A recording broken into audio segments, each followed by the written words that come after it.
আসসালামু আলাইকুম। সুপ্রিয় শিক্ষার্থী, সকলে কেমন আছো? আশা করি সকলে ভালো আছো। আজকে আমি তোমাদের জন্য, বিশেষ করে যারা এসএসসি পরীক্ষার্থী, তাদের জন্য একটি টপিকস নিয়ে হাজির হয়েছি। বিশেষ করে এসএসসি পরীক্ষার কোশ্চেন নাম্বার 5 প্যাসেজ ন্যারেশন। সেই প্যাসেজ ন্যারেশনের কিছু রুলস নিয়ে আমি হাজির হয়েছি। যে রুলসগুলো কমপ্লিট করলেই তোমরা অন্তত এই প্যাসেজের ন্যারেশন সম্পর্কে অনেকটা আইডিয়া পেয়ে যাবে এবং এই নিয়মগুলো ফলো করলেই ইনশাল্লাহ তোমরা এই প্যাসেজ ন্যারেশনে ভালো একটা দক্ষতা অর্জন করতে পারবে। তাই আমি কথা না বাড়িয়ে সরাসরি এই রুলসগুলোর বিষয়ে আলোচনায় ফিরে যাচ্ছি। Rules of passage narration. সুপ্রিয় শিক্ষার্থী, দেখতে পাচ্ছ রুল 01, রিপোর্টিং ভার্ব যেখানে থাকুক না কেন তা রিপোর্টেড স্পিচের পূর্বে ব্যবহার করতে হবে।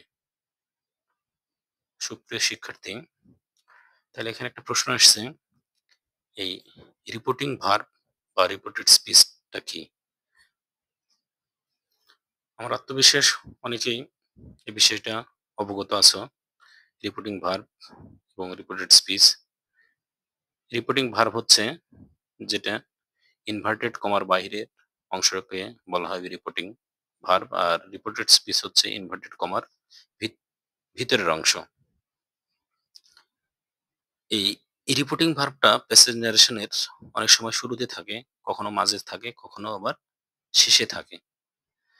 তাহলে যেখানেই থাক, এই রিপোর্টিং ভার্বটাকে প্যাসেজ চেঞ্জ করার সময় সর্বপ্রথমে সেটা নিয়ে আসতে হবে। আমরা একটা উদাহরণের মাধ্যমে দেখানোর চেষ্টা করেছি। দেখতে পাচ্ছ, we are going to Delhi tomorrow, said the man. এই যে দেখা যাচ্ছে সেড দ্য ম্যান, এটা হচ্ছে রিপোর্টিং ভার্ব। এই রিপোর্টিং ভার্বটাকে যখন আমরা পরিবর্তন করেছি, সুপ্রিয় শিক্ষার্থী দেখতে পাচ্ছ, সেটা কিন্তু আমি সেন্টেন্সের শুরুতে নিয়ে আসছি। The old man said they were going to Delhi the next day. এখান থেকে দেখতে পাচ্ছ যে এটা শেষে থাকলেও আমাদেরকে কি করতে হবে, সেন্টেন্সের শুরুতে নিয়ে আসতে হবে। ওকে, এরপরে তোমরা দেখতে পাচ্ছ রুল 2, যদি একই বক্তার একাধিক উক্তি থাকে তাহলে নিচের নিয়ম অনুসরণ করে প্যাসেজ ন্যারেশন চেঞ্জ করতে হবে। বিশেষ করে পরীক্ষার যে প্যাসেজটা দেওয়া থাকে সেই প্যাসেজটা অ্যাসার্টিভ সেন্টেন্সে অথবা ইন্টারোগেটিভ সেন্টেন্স, এই দুটো সেন্টেন্সে বেশি থাকে। মাঝে মাঝে ইম্পারেটিভ সেন্টেন্স এবং এক্সক্লেমেটরি সেন্টেন্সেও দেওয়া থাকে, দু একটা সেন্টেন্স দেওয়া থাকে। তাই আমরা দেখতে পাচ্ছি যে যে এই অ্যাসার্টিভ সেন্টেন্সগুলো মধ্যে যদি একাধিক উক্তি থাকে, তাহলে এই একাধিক উক্তিগুলোকে কিভাবে একটা পর একটা যুক্ত করতে হবে, সেই যুক্ত করার নিয়মগুলো এখানে অতি সহজভাবে উল্লেখ করা হয়েছে। দেখতে পাচ্ছ, প্রথম উক্তি পরিবর্তনের সময় আমরা টোল্ড এর সেইড টু এর পরিবর্তে সেইড দ্যাট লিখব, এবং দ্বিতীয় উক্তি যুক্ত করার সময় এগেইন টোল্ড দ্যাট, এবং তৃতীয় উক্তি যখন যুক্ত করব তখন অ্যান্ড অ্যাডেড দ্যাট, এবং ওই একই ব্যক্তির যদি 4 নম্বর উক্তি থাকে তাইলে লিখতে হবে অ্যান্ড ফার্দার অ্যাডেড দ্যাট। এই যে দেখতে পাচ্ছ and further added that. Okay, interrogative সেন্টেন্সের ক্ষেত্রে যদি একাধিক প্রশ্ন থাকে তাইলে প্রথম প্রশ্নটাকে পরিবর্তন করার সময় আমরা লিখব আস্কড, এবং দ্বিতীয় ক্ষেত্রে এগেন আস্কড, এবং 3 নম্বর প্রশ্ন সংযুক্ত করার জন্য আমরা লিখব অ্যান্ড ফার্দার আস্কড। আর তোমরা তো অবশ্যই জানো যে ইয়েস নো কোশ্চেনের ক্ষেত্রে ইনভার্টেড কমা তুলে দিয়ে ইন্টারোগেটিভ সেন্টেন্সে ইফ বসে, এবং ডাব্লিউএইচ কোশ্চেনের ক্ষেত্রে ইনভার্টেড কমা দিয়ে তুলে ওই ডাব্লিউএইচ ওয়ার্ডটাই কিন্তু বসে। ওকে সুপ্রিয় শিক্ষার্থী, এবারে রুল নাম্বার 3, রিপোর্টেড স্পিচের মধ্যে ইয়েস বা নো থাকলে রিপোর্টিং ভার্ব হিসেবে লিখতে হয় রিপ্লাইড ইন দ্য অ্যাফার্মেটিভ এবং নো এর পরিবর্তে লিখতে হয় রিপ্লাইড ইন দ্য নেগেটিভ। তারপর বাকি অংশটা লিখে দিলে কিন্তু আমাদের চেঞ্জ হয়ে যায়। সেটা আমি একটা উদাহরণের মাধ্যমে উপস্থাপন করার চেষ্টা করেছি, যেটা তোমাদের অনেক উপকারে আসবে। দেখতে পাচ্ছ, Jhuma said yes I will participate in the discussion। এটা পরিবর্তন করে লেখা হয়েছে, দেখতে পাচ্ছ, Jhuma replied in the affirmative and told that she would participate in the classroom। কারণ এই যে উপরের সেন্টেন্সে দেখো ইয়েস আছে, এই কারণে এখানে কিন্তু আমরা ইয়েস এর পরিবর্তে replied in the affirmative and told that যুক্ত করেছি এবং এখানে আমরা সাবজেক্টগুলো পরিবর্তন করেছি।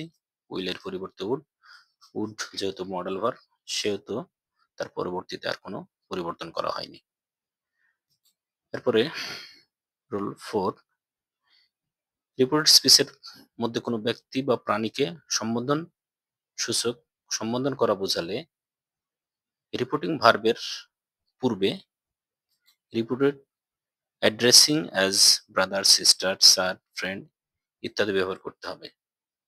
সেন্টেন্সে যাকে অ্যাড্রেস করা হবে সেটা এবং যা বলে অ্যাড্রেস করা হবে সেই জিনিসটা এখানে আমাদেরকে যুক্ত করতে হবে এবং সেটার কোনো পরিবর্তন করা যাবে না। যাকে অ্যাড্রেস করা হয়েছে সেটাই লিখতে হবে এবং যা বলে অ্যাড্রেস করা হয়েছে বা সম্বোধন করা হয়েছে সেটাই আমাদেরকে লিখতে হবে। সুপ্রিয় শিক্ষার্থী, আমি এখানে একটা উদাহরণের মাধ্যমে সেটা তোমাদেরকে ক্লিয়ার করে দেওয়ার চেষ্টা করছি। The old woman said to Robin, son I can help you. দেখতে পাচ্ছ এখানে রবিনকে সন বলে ওমেনটি, বৃদ্ধ ওমেনটি সম্বোধন করেছে। তাই ইনডিরেক্টের শুরুতে অ্যাড্রেসিং বসানো হয়েছে এবং যাকে অ্যাড্রেস করা হয়েছে সেটাও বসানো হয়েছে। রবিনকে অ্যাড্রেস করা হয়েছে, তাই অ্যাড্রেসিং রবিন। কি বলে অ্যাড্রেস করা হয়েছে? অ্যাজ সন। দেখো এখানে অ্যাজ সনটা লেখা হয়েছে, অ্যাজ সন। তারপর যে নিয়ম অনুযায়ী আমাদের চেঞ্জ করতে হয় ন্যারেশন, ঠিক সেই রুলস মেনটেন করেই কিন্তু বাকি অংশটুকু পরিবর্তন করতে হবে। ওকে সুপ্রিয় শিক্ষার্থী, এবারে রুল 5, যে ডিরেক্ট স্পেসে থ্যাংক ইউ যদি থাকে তাহলে ইনডিরেক্ট করার সময় থ্যাংক ইউ এর পরিবর্তে সাবজেক্টের পরে থ্যাংক অথবা থ্যাঙ্কড লিখতে হবে। এটা আমি একটা উদাহরণের মাধ্যমে দেখাচ্ছি তোমাদেরকে, যেটা তোমাদের অনেক উপকারে আসবে। He said to me thank you. দেখো এটা পরিবর্তন হয়ে প্রথম সাবজেক্টটা বসেছে, তারপর সেড টু এর পরিবর্তে এবং সেড টু মি এবং থ্যাংক ইউর পরিবর্তে দেখো এখানে লেখা হয়েছে থ্যাঙ্কড এবং রিপোর্টিং ভার্বের যে অবজেক্ট, এই যে অবজেক্ট এখানে মি আছে, এখানে এই মিটাকে যুক্ত করা হয়েছে। তাইলে কিন্তু আমাদের পরিবর্তন কমপ্লিট। এরপরে রুল 6, ডিরেক্ট স্পিচে যদি গুড বাই থাকে তাহলে ইনডিরেক্ট করার সময় গুড বাইয়ের পরিবর্তে দেখো লিখতে হবে পেড অথবা বাইড, এই ওয়ার্ডটাকে যুক্ত করতে হবে।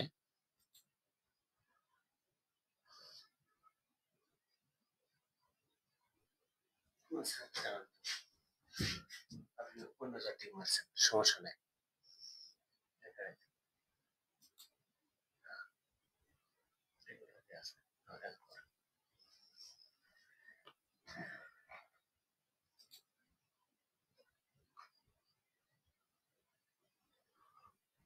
ওকে, এই যে দেখতে পাচ্ছ he said good bye my friend, সে তার বন্ধুকে বিদায় দিয়েছে, এজন্য লিখতে হচ্ছে he said his friend good bye. অথবা এই সেন্টেন্সটাকে আমরা অন্যভাবে লিখতে পারি। যখন যাকে বিদায় দিয়েছি সেটা যদি আমরা সেন্টেন্সের শেষে লিখতে চাই, তাহলে তার পূর্বে কিন্তু টু ব্যবহার করতে হবে। যেমন he bade goodbye to his friend.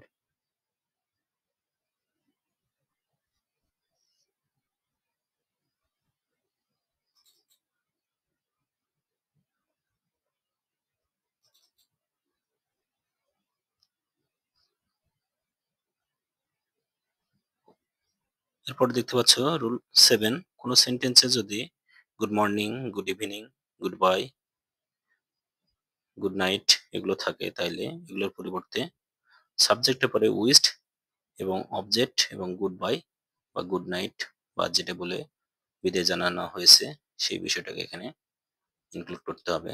যেমন I said to him goodbye, I wished him goodbye, আর I said to him good morning, I wished him good morning. He said to me good night. He bid me good morning. সুপ্রিয় শিক্ষার্থী, এখানে আরেকটা বিষয় আছে। কোনো সেন্টেন্সে যদি স্যার থাকে, স্যারের পরিবর্তে ওই সেন্টেন্সে কিন্তু রেসপেক্টফুলি অথবা উইথ রেসপেক্ট যুক্ত করতে হয়।